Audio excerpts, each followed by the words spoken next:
Merci, Deborah. Notre dernier intervenant, Chris Power, qui est président et chef de la direction de la Capital Health Authority à Halifax. Merci, André. Je suis vraiment heureuse d'être ici pour partager avec vous un programme qui est en cours à Capital Health à Halifax. J'aurais pu en choisir tout plein, mais en voici un programme qui m'est très cher, qui en dit long sur ce qu'on essaie de faire ici, c'est-à-dire améliorer la sécurité, l'efficacité et le caractère à propos des soins.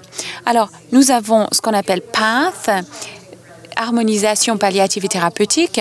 PATH a été élaboré par deux spécialistes en gériatrie, Dr. Paige Morehouse et Dr. Laurie Mallory, qui se sont penchés sur la question, car dans leur pratique, ce qu'elles constataient, ce sont des personnes âgées, en perte d'autonomie, fragilisées, qui avaient une forme ou l'autre de démence dans la majorité des cas. Et donc, le système de santé n'arrivait pas à gérer leur cas et les aider à naviguer le système. Donc, quels sont les faits dont on est tous conscients? On sait que les adultes âgés sont le groupe de population qui grossit le plus rapidement, qui prend le plus d'importance. Heureusement pour nous, nous vivons plus longtemps. Les progrès de la médecine nous ont permis de rallonger notre vie, mais ce qu'on constate, où que l'on vive et où que soit notre place dans le continuum de service, c'est qu'on a de plus en plus de personnes qui vivent longtemps avec des maladies chroniques, souvent des comorbidités, des personnes âgées très vulnérables. Et avec la structure du système actuel, il n'est pas possible de répondre à leurs besoins. Si on pense au parcours clinique, à la recherche qui est faite, tout cela se fait sans la consultation des patients les plus âgés et les plus fragilisés. Et pourtant, ce sont eux qui utilisent le plus notre système de santé. Ils sont très souvent dans nos urgences et dans les cliniques des médecins de famille. Alors, nous avons un cycle très dangereux qui met en péril la pérennité du système de santé.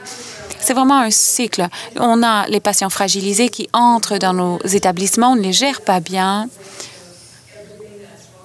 On ne gère pas toutes leurs maladies, invalidités, etc. Les gens qui sont les plus fragiles prennent au moins 9 médicaments. On ne s'en occupe pas de la meilleure façon possible. On les envoie soit à un centre de longue durée ou à la maison et il y a une situation de crise. La situation se perpétue. Qu'est-ce qui crée ce problème? En fait, les progrès de la médecine qui se soldent par une augmentation de l'âge moyen des patients. Mais ce qui plus est, c'est que les patients sont perçus comme une entité malade plutôt qu'une personne, un humain. On traite une chose à la fois et on a une épidémie d'évaluation. J'ignore comment la situation se présente dans vos organisations, si vous avez un seul outil d'évaluation, mais si c'est le cas, je parie que chacun des praticiens remplit que sa portion, plutôt qu'une personne qui remplit toute l'évaluation en examinant le patient dans son ensemble. Donc, ces deux spécialistes de gériatrie ont décidé de créer un modèle de soins dans le cadre duquel les équipes travaillaient de manière collaborative. Donc, une seule personne remplissait le formulaire d'évaluation, l'équipe faisait confiance à ses renseignements et on regardait le patient dans son ensemble, et toujours sous l'angle de la fragilité. Il y a beaucoup de données probantes qui indiquent que lorsque les gens sont hospitalisés, qui sont l'objet d'une chirurgie, les choses s'empirent s'ils souffrent de démence. On voulait créer un système où les patients et leurs familles se sentaient habilités par les renseignements, capables de prendre les bonnes décisions eux-mêmes. Car ce qu'elles constataient, c'est que lorsque les patients étaient capables de prendre des décisions en raison de leur démence, les décideurs, ceux qui prenaient les décisions à leur place, n'avaient pas assez de renseignements pour prendre des renseignements véritablement éclairés sur la qualité de vie du patient. Ceci a donc donné lieu à un modèle qui se servait des ressources de manière optimale, car on sait que parfois on blesse les gens, on sait que parfois on impose des traitements qui ne sont pas nécessaires aux patients. On fait aussi des choses extraordinaires, mais très souvent, on fait des choses qui ne sont pas du tout dans l'intérêt du patient. Alors, il s'agit de mieux se servir de nos ressources. Il s'agissait aussi d'aider les patients à mieux cheminer dans le système, car ce que nos deux spécialistes ont compris à la lumière de leur recherche, c'est qu'il était difficile pour tout patient de comprendre sa place dans le système. Il est bien difficile pour vous de lire ces diapos, mais on y présente nos programmes.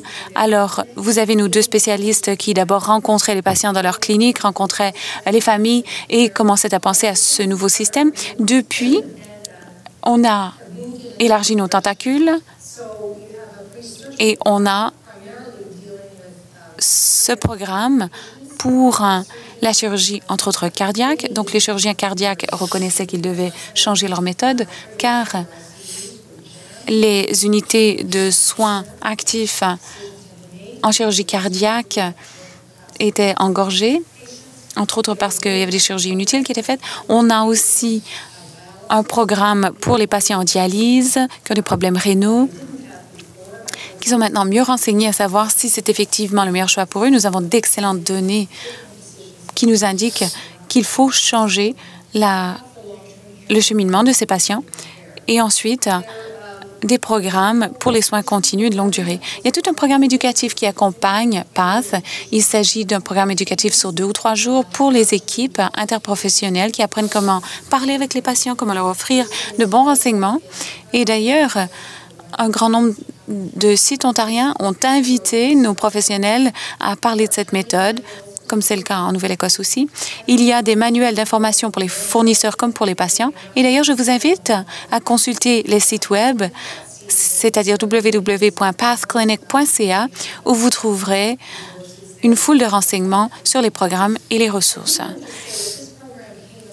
Ce programme PATH est issu d'un fonds d'innovation qui a été constitué dans notre organisation. On a extrait de l'argent du budget de l'exploitation, 2 millions de dollars, pour investir dans l'innovation afin d'appuyer les équipes qui présentaient de nouveaux projets. Ce programme n'est pas exigeant du point de vue des ressources. Ce que cet argent de démarrage a permis de faire, c'est de lancer un site web et un outil de base.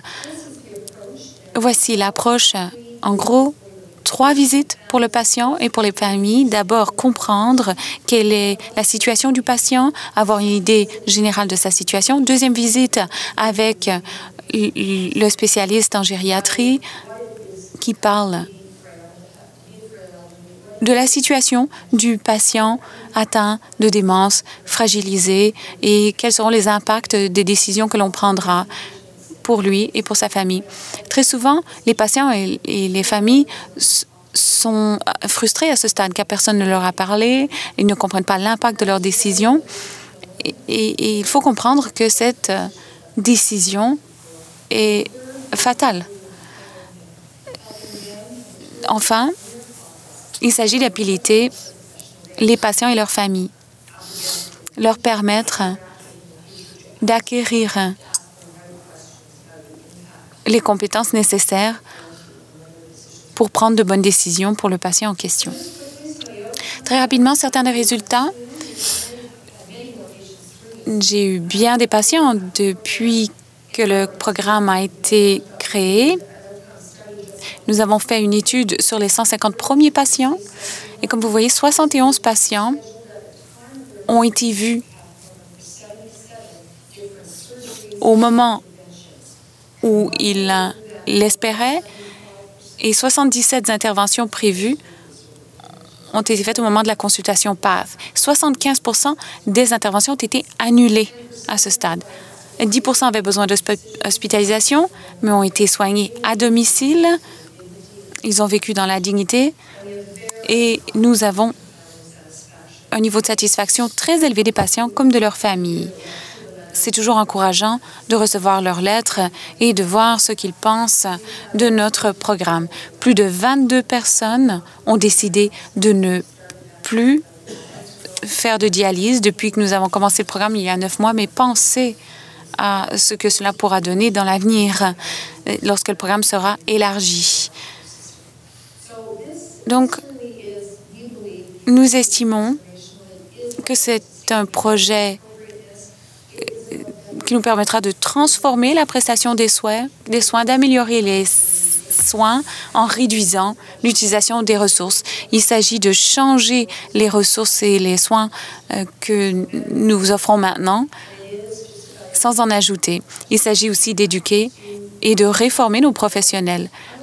Je vous dirais que si vous allez dans un auditoire plein de résidents en chirurgie et de chirurgiens, lorsque un de ces spécialistes en gériatrie fait un exposé, c'est extraordinaire de voir leur réaction. Ils vont commencer par dire, bon oui, le patient a toutes sortes de difficultés et donc le spécialiste en gériatrie dit, à votre avis, est-ce que ce patient doit être opéré? Généralement, tous répondent oui. Mais lorsqu'on explique ce qui se passe, quel est l'impact d'une chirurgie lorsqu'on est âgé, qu'on est fragilisé, qu'on souffre de démence, la spécialiste dit « Combien d'entre vous feriez une opération ou interviendrez sur ce patient ?»